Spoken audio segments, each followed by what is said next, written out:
Well, good morning. My name is Michael Trick. I am chair of the judging panel for the Edelman competition. And welcome to this session, the third session of the Edelman finalists. Just a few announcements before we get going. First, the session is being recorded. Person at the back. And so please turn off your cell phones so that we don't pick up your cell phone recordings. Please do not record or live stream this. You're welcome to take a few pictures along the way, but we're going to have a wonderful professional version of this available after the conference. Since it is being recorded, please try not to move around. If you do leave, then you won't be allowed back in, but there is a simulcast of this in another room. And finally, after the 40-minute presentation, there will be 10 minutes of questions from the judging panel only. I would now like to introduce LMI, Defense Logistics Agency.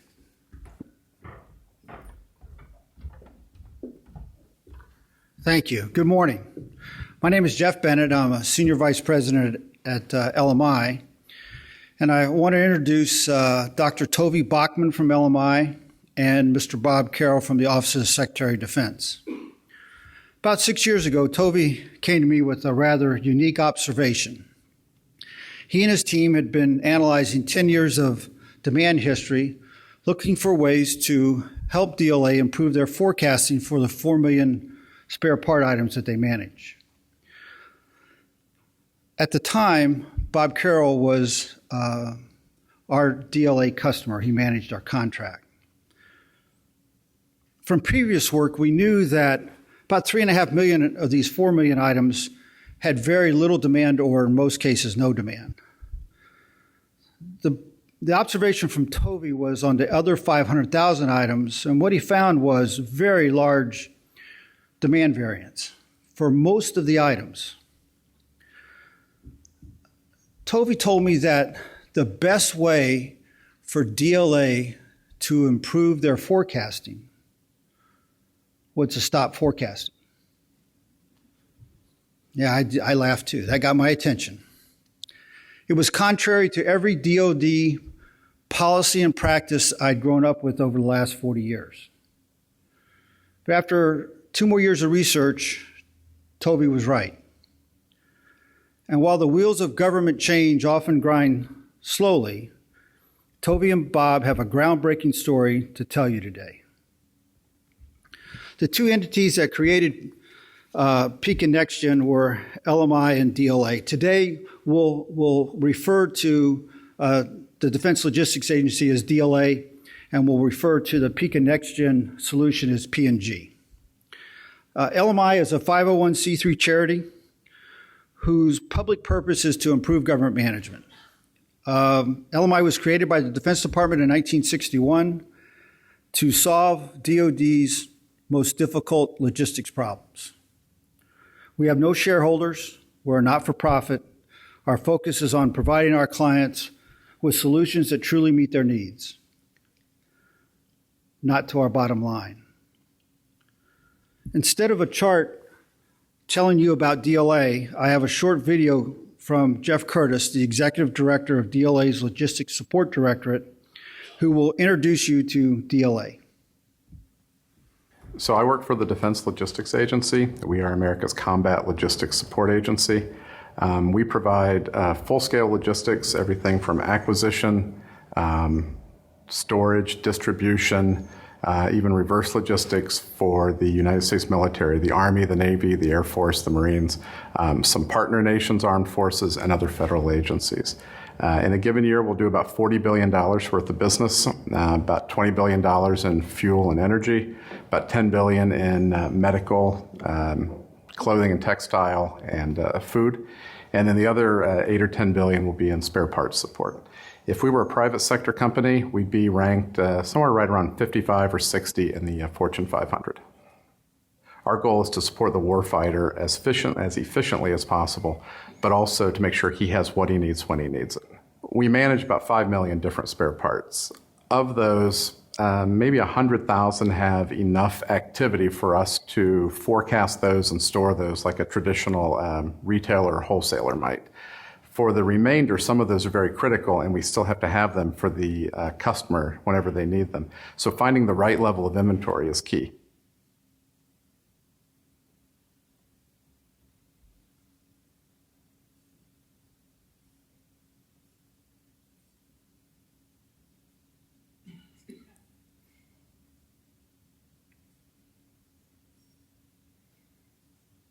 Thank you. Now let's talk about DLA's operating environment and what makes it challenging. Let's start with the customer side. DLA's customers, the operating environment is filled with uncertainty and unpredictability.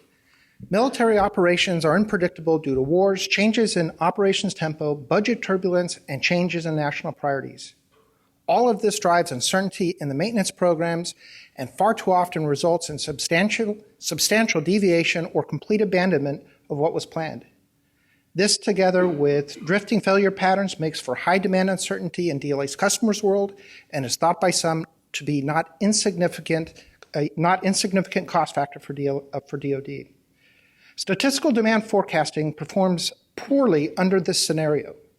Collaborative customer demand planning also tends to fail because customers for DLA simply do not have better information far enough in advance of their need date so as to be actionable by DLA. Now let's look at DLA's supply side to see how they handle these highly unforecastable items. The difficulty isn't just so much in finding out what the right levels are and what the forecast is, but it's also finding somebody to supply or manufacture these high cost and small production run items. DLA's supplier base for many of these types of items is limited.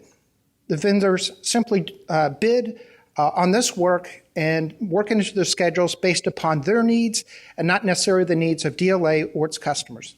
As a result, lead times range from a few months to a few years. One obvious answer is to simply buy more responsiveness.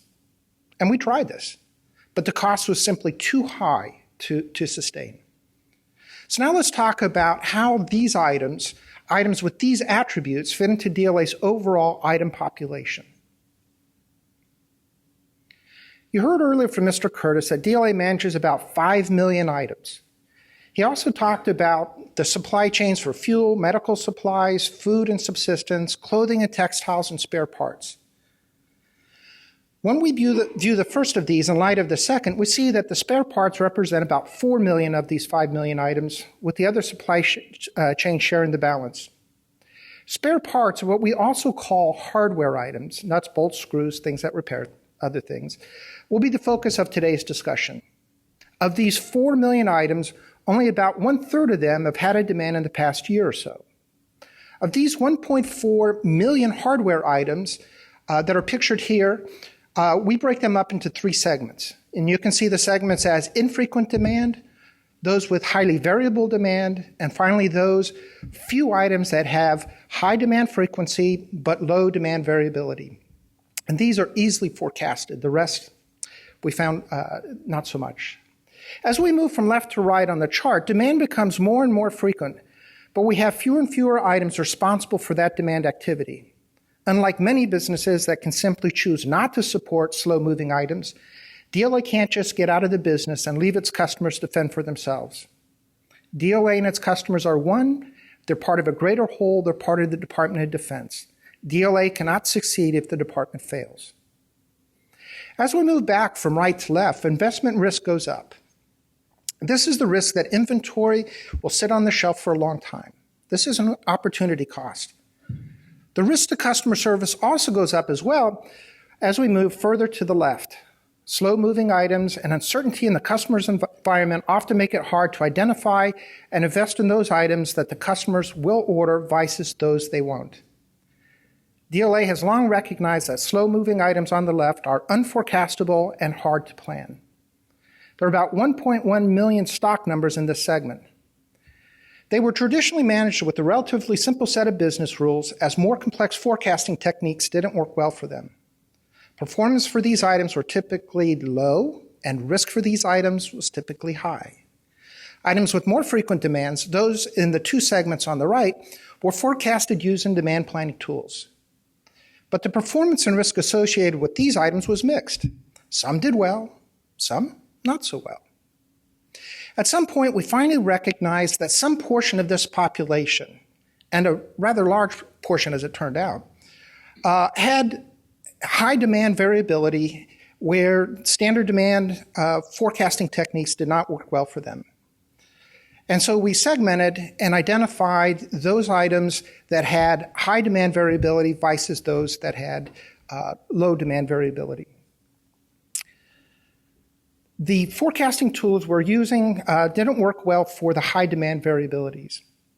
We realized that our definition of what was forecastable and what was not needed to change. We concluded that items were unforecastable not only because of infrequent demand, but also when they had high demand variability. And this was an important insight. But we still needed to develop inventory control methods appropriate to each of the two unforecastable segments. And for that, I'll turn it over to Toby Bachman. Thank you, Bob. So now we're going to turn to the technical challenges in those two left-hand segments that Bob just talked about. First, infrequent demand. This is the case for PEAC. It's natural to start by trying to forecast lead time demands. But the problem is that most lead time intervals capture 0. That's the best forecast. But we still need to stock because of criticality. How do we decide when to order and how much? Now let's turn to the technical challenges for the frequent but highly variable demand. We start with frequent orders with highly variable demand sizes. There's lots of good information here. But when we look at most inventory control methods do, we see they throw away information at every step. First, there's a demand plan or forecast. Some of these use very sophisticated mathematical algorithms, but fundamentally they are averaging processes. And if you tell me that an average of 100 numbers is 57, I can come up with a huge number of possible sets of 100 numbers, all of which average to 57. So I've lost information. Then there's variance. Here, we're averaging square differences from the mean, a little more complicated, but still basically an averaging process. I can still come up with many different sets of numbers, all with the same variance and mean. I've still lost information. Next is fitting a demand distribution, whether it's normal, gamma, negative binomial, Poisson-Weibull, pick your favorite flavor. None of them fit well. In fact, we coined the term least worst fit to describe this. Many of the real demand distributions are multimodal, the many-humped camels we'd call it. More information is lost. Finally, an order quantity, maybe an EOQ, maybe a quantity predicted to last a certain period of time is computed. But the amount ordered is based on the demand plan or forecast back at step 1, so it compounds the error. Now we're not just buying at the wrong time, we're not buying the right amount. So at every step, useful information has been lost, and this leads to stock levels, lead time demand plans, safety stock, and order quantity that are all too big or too small. And this leads to bad business outcomes, shortages for some items, excesses for others, and excessive buyer workload. So the current process loses information, but this gives us an opportunity for improvement. Now that we've seen the technical challenges, let's see what we do about them. There are 3 key elements involved in PNG. The first is portfolio management, targeting an entire population for business outcomes rather than individual items. This approach accepts the fact that some individual items will not have perfect outcomes. We simply aim to have more winners than losers. We avoid forecasting and distribution fitting, relying on empirical data to treat the demand uncertainty. When we use empirical probabilities, those are dynamically evolving over time. Finally, a 3-way trade-off between customer service, inventory, and procurement workload allow for a single integrated decision on population-level business metrics and sets inventory levels for each item. We do not ask the decision maker to consider separate investments in forecasted lead time demand, safety stock, and order quantities. So, those are the basic elements. Now let's start to look at the solution more closely. PNG offers decision makers a 3-way trade-off between customer service, value of inventory, and buyer workload. They pick the trade-off curve point that most closely aligns with their organizational objectives. So let's look at the trade-off curves. The horizontal axis is inventory value. The vertical is wait time to get an item. And the colors are different levels of buys awarded annually or workload. We start at the black star in the upper right. That's the baseline, the current operating point. We then consider options like the purple arrow, which pushes hard to reduce inventory value, with more modest improvements in customer service and reductions in buyer workload. The projected improvements are shown at left. We also consider choices like the one pointed to by the aqua arrow. This one pushes harder to improve customer service, reduce wait time, and reduce the number of buys annually, with more inventory than the one identified by the purple arrow, but still less inventory than the baseline. With that choice, we see a different set of improvements. But the hard part is getting to the trade-off curves. What does PNG actually do to get there? PNG is really a collection of two tools, PEAC, which handles items with infrequent demand, and Nextgen, which handles items with frequent but highly variable demand. So here's a high-level view. You feed in each item's demand transaction histories along with characteristics such as unit prices, lead times, and current assets. If fewer than 50% of quarterly buckets in an item's demand history have demand, the item goes to PEAC. If 50% or more of the quarterly buckets in the demand history have demand, the item is assigned to Nextgen. There's no need for an elaborate assignment logic based on classifying types of demand patterns. Frequency alone suffices, and it works well. I should note, going forward, we'll primarily work with a transactional demand. The quarterly here is just used for assignment logic. PNG produces a wide range of trade-off options, as we just saw. Once management selects where they want to be operating, PNG translates that decision to minimum maximum stock levels for every item. This is just a standard little s big S ordering doctrine. Now let's take a look at PEAC. So here we have isolated demand spikes with unpredictable timing. The normal situation is no demand. That would be the winning forecast, but that's not helpful. So we aren't going to forecast. But we do know the largest or peak demand. So the basic idea is to protect against some percentage of that largest spike in case it should occur again, but in an affordable way. It's kind of like a surge protector for an electrical circuit. The normal voltage is a constant 12 volts, but sometimes there are voltage spikes. If the largest voltage spike is 50,000 volts, we might not be able to afford a surge protector that can protect against that, but maybe we can afford one that will protect against 10,000 volts. This may cover 90% of the spikes I see, but keep the protection affordable. Our normal no-demand situation is like the 12 volts, and the demands are like the voltage spikes. We want to protect against some affordable percentage of the largest spike in either case. So we make our minimum stock level equal to a price-based multiplier times the peak demand. We'll order when we get down to that. And to keep it affordable, we'll also use price-based order quantities. The max level is the min plus the order quantity. When assets get down to the min, we order up to the max. The hard question is, how do we get good values for multipliers and order quantities? Now let's dig a little deeper and answer that. We start with a population of items and sort them by unit price. We divide the population into 5 to 7 price groups based on price percentiles. We then determine each item's maximum quarterly demand, that's the peak demand. An item's min level is going to be a multiplier times its peak demand, and we will determine a price-based order quantity. Each item's multiplier and order quantity are still to be determined. PEAC then generates thousands of possible multiplier and order quantity combinations for each price group. Those are called M's and Q's. We then run thousands of simulations with randomized demand spikes to see how each combination of M's and Q's would perform if the demand spikes occurred with different timing. This is based on random segments of transactional demand histories. From each simulation with a set of M's and Q's, we have customer service metrics, inventory value, and annual buys, a proxy for procurement workload. That feeds into a mixed integer program solver, which determines the best set of M's and Q's for many different trade-offs among customer service, inventory, and annual buys. We plot those trade-offs as a family of curves. Management picks an operating point that fits its goals, and that maps to the best sets in M's and Q's for those goals. And that gives us min-max stock levels for every item. We're done. So, what's unique and innovative about our PEAC approach? Innovations in PEAC include abandoning forecasting altogether. Instead, we build reorder points that protect against an affordable percentage of the largest demand spike. It's like a surge protector. Second, adopting a portfolio management approach, accepting some items will do better than others, but aiming for a high level of customer service at the population level without over-investing in inventory. It's essentially a hedging strategy, balancing the risks of too little and too much inventory. Third, stress testing stock levels from each set of model parameters against simulations using randomized segments of demand history. These simulations project customer service, inventory value, and buyer workload for each set of control knob settings. We consider thousands of parameter sets. Then, applying mixed integer programming to the outputs of thousands of simulations, finding the best set of model parameters for about 30 different trade-offs between key business metrics.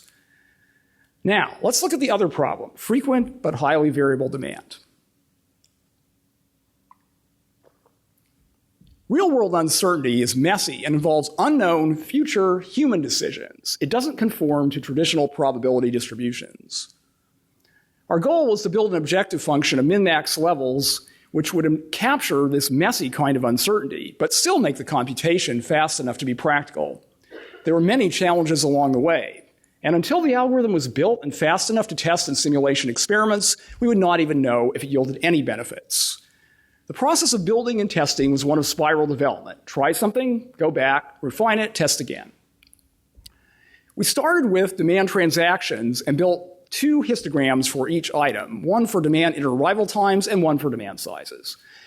It was challenging to build a cost objective function directly from these histograms, both mathematically and computationally, but an operations research paper by Shaheen pointed the way. Based on his work, we built probability distributions for inventory position and lead time demand directly from the histograms without distribution fitting and parameter estimation. A couple things became clear. The inventory state probabilities were highly non-uniform, unlike many traditional models, and the lead time demand probabilities were multimodal and ugly. Our hope was this would give us a more accurate portrayal of inventory position and lead time demands, and that this higher fidelity would lead to better outcomes, but we didn't know that yet. From these distributions, we built an objective function for trade-offs between key metrics for customer service, inventory value, and annual buys. By choosing different model parameters or control knob settings, we get different trade-offs. The population objective function is just the sum of the item objective functions. But although we could build the objective function, it was badly behaved, and it was unclear how to solve for min-max levels. We found a paper by Zheng and Federgren that had a fast search for min-max levels, but it was not formulated in terms of our observable data. And there were 3 conditions on the objective function for the search to work. It was unclear for a long time whether we could bridge the gap, reformulate our objective function in terms the search could use, and prove that our objective function satisfied the conditions. It took the better part of a year to find we could do this, a breakthrough at last. Now let's take a closer look at the inner workings of Nextgen.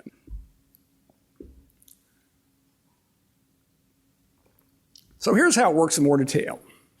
First, we build smooth histograms for order inter-arrival times and order sizes. We put more weight on recent observations. This allows us to adapt to changing demand over time. It took many experiments to tune these to adapt to evolving trends without overreacting to spikes. That was a hard step. From the histograms, we then build a function that gives the state probabilities for the inventory position for any candidate min-max. For example, if we input a min of 5 and a max of 10, it outputs the probabilities that the inventory position will be 5, 6, 7, 8, 9, or 10. And that distribution is highly non-uniform, unlike many current methods. It has higher fidelity. It's computationally challenging. There are many hurdles to overcome here. This capability to compute inventory position probabilities as a function of min-max levels will be used later in the search process. Next, we apply similar OR techniques to compute probabilities for different amounts of customer demand over a lead time, and that distribution is ugly. Here's a picture of a distribution for a real item. No textbook probabilities look like that. Again, we have higher fidelity. These do not depend on any min-max stock levels we consider, so we store this information for later use in the search. We now generate many sets, typically about 30, of model parameters or penalty factors to control trade-offs between annual buys, that's workload, inventory value, and backorders. These parameters are typically the same for every item in the population. For each set of penalty factors, we build a cost function. Function of candidate min-max levels. We use probabilities for the inventory position from 2A and for lead time demand from 2B to compute expected wait time, backorders, fill rates, and on-hand inventory value. A separate application of renewal theoretic techniques computes expected annual buys. We combine expected values for these metrics with penalty factors to build a particular objective function. We still haven't chosen those min-max levels. For each cost function, that is for each desired metrics trade-off, we use an optimization algorithm based on the work of Zheng and Fettergren to efficiently solve for each item's min-max levels. Each set of min-max levels is then fed to a simulation for stress testing against randomized segments of transactional demands. The simulation is completely independent of the Nextgen math thus far. It doesn't believe in the Nextgen math. It just says, how did you do? You can think of this step as stress testing against many possible futures for robustness of our solutions. The output of a simulation stress test is population metrics, wait time, inventory value, and annual buys. Management sees the simulation output displayed as a family of trade-off curves, just like PEAC. Picking a single operating point, just one decision, makes a simultaneous three-way trade-off between customer service, inventory, and annual buys. No separate decisions on safety stock, demand plan, or order quantity are needed. It's a single integrated decision with projected outcomes easily seen at once. The operating point selected maps to a set of min-max levels for every item. And now we're done. So, what was innovative about Nextgen? First, developing a method of weighting observations and building histograms for demand sizes and arrival times so they continually evolve with the demand process but are sufficiently stable. They don't overreact to spikes. Next, using OR techniques in the literature to build a cost function directly from the histograms without distribution fitting and parameter estimation. This required a significant software engineering to develop techniques that were sufficiently fast to make the computation practical. Next, bridging the gap between our objective function built from observable data and the fast search algorithm formulated in abstract terms, proving that our reformulated objective functions satisfy the three conditions sufficient for the search to work. We also developed perturbation terms to modify the original cost function or to avoid overinvesting in just a few items or investing in items with large demand sizes at the expense of those with small demand sizes. And we proved this effective in simulation experiments. Lastly, rather than just accept metrics projections from Nextgen optimization, we subject sets of Nextgen stock levels to an independent simulation stress test against randomized demand segments, and use simulation output to plot the trade-off curves. This gives us more confidence that a chosen set of Nextgen penalty factors will achieve the desired practical results. They've been tested against many possible futures that do not assume the Nextgen math is reality. Now let's look back at how we got there. It was a long road, but there are some lessons learned from the journey worth sharing. So here's the project timeline. In 1999, we were looking at awaiting parts problems at Defense Department maintenance depots. About 40% of the stock numbers holding up repairs had infrequent demand. The best forecast was 0. You're almost never going to beat that. But if you don't stock, you can't serve the customer. So we decided that forecasting wasn't the answer. We had to start over with a blank sheet of paper. We asked ourselves, what could we do if we couldn't predict when or even if we would ever get demand on an item? And then it occurred to us that the normal situation for such items was no demand, that getting demand was a kind of aberration. And that led us to a risk management approach to protect against the risk that demand might occur. And this led to PEAC. In 2004, we showed the Navy would have had fewer aircraft down for lack of parts on 2 aircraft carriers had PEAC been used instead of the current policy. DLA had success using PEAC in its aviation supply chain during 2004-2005. But starting in 2005, DLA began an ERP implementation that shifted the agency's focus and priorities, and we were temporarily sidelined. Then, in the 2006-2007 timeframe, we looked at items with frequent but highly variable demand. This is that middle segment. Forecast errors were typically running in the range of 100 to 200%, no matter how sophisticated the forecasting. And no theoretical probability distributions for safety stock fit. In fact, all that we tried were rejected with less than 0.5% probability of false rejection. The math just didn't fit the data. Motivated by our success with infrequent demands, we created a new risk management-based approach. We had more data than for the infrequent demand case, so we looked at ways to use it, times between demands and demand sizes. 2 causal factors behind demand uncertainty, changeable maintenance programs, and uncertain failure patterns would be reflected in these data, if only implicitly. And this led to Nextgen, which we developed and tested over the next several years. And in January 2013, PNG went live for DLA. Now Bob's going to talk about how DLA implemented PNG. Thank you, Toby. Implementing PEAC and Nextgen took a coordinated effort across DLA. It involved IT services, planning, management, finance, stock positioning, and procurement. And it wasn't easy. First and foremost, it took leadership. And we're talking top leadership. Vice Admiral Harnacek, who was the former director of DLA, took a personal interest and got monthly progress reviews. He empowered a group of highly motivated people to make it happen, and he cleared obstacles for them. The best and brightest were brought in from the supply chains and given whatever they were needed.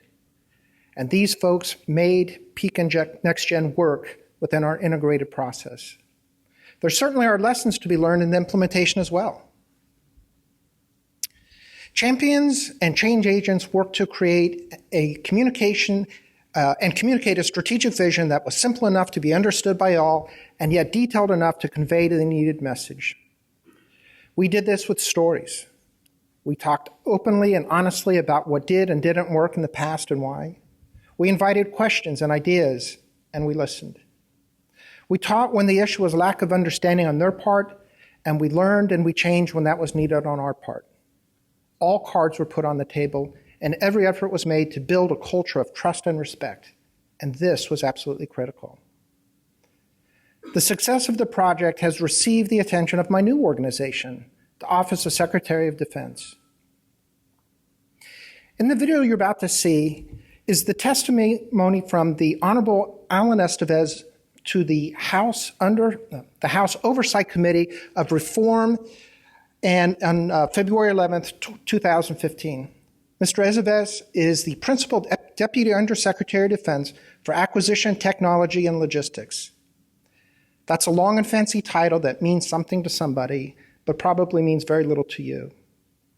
To give you a better feel for who Mr. Estevez is, perhaps it's easier just to tell you that he is the deputy to the Honorable Frank Kendall. And Mr. Frank Kendall is a direct report to the Secretary of Defense, the Honorable Ashton Carter.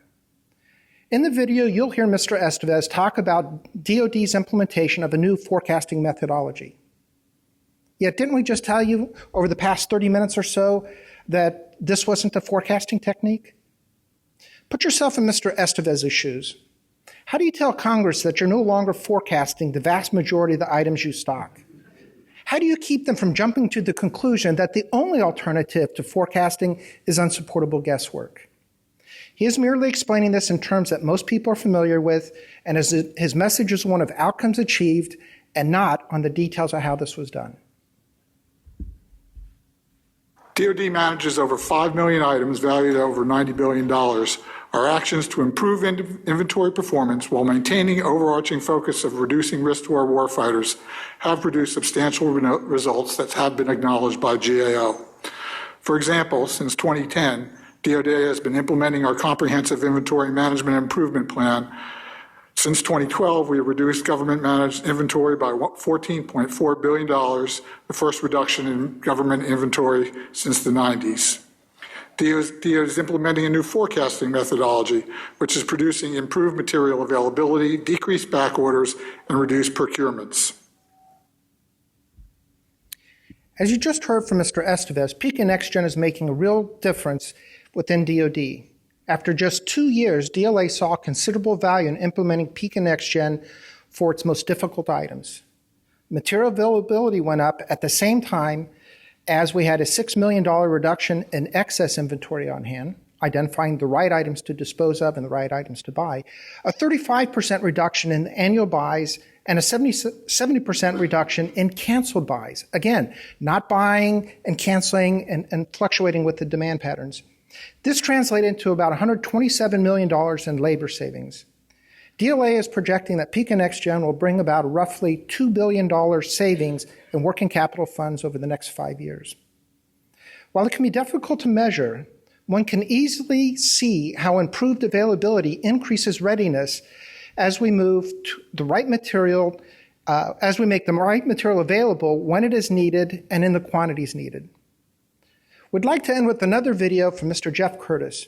Here he explains the value that he saw from the implementation of PEAC and Nextgen at DLA.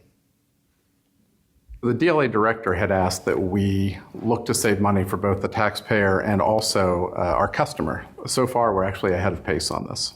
I genuinely believe that PEAC and Nextgen has really helped us buy the right items, the right time, and the right amounts. That coupled with a number of other efforts, I think we're genuinely doing more with less. So that concludes our presentation, and we'd be glad to take any questions.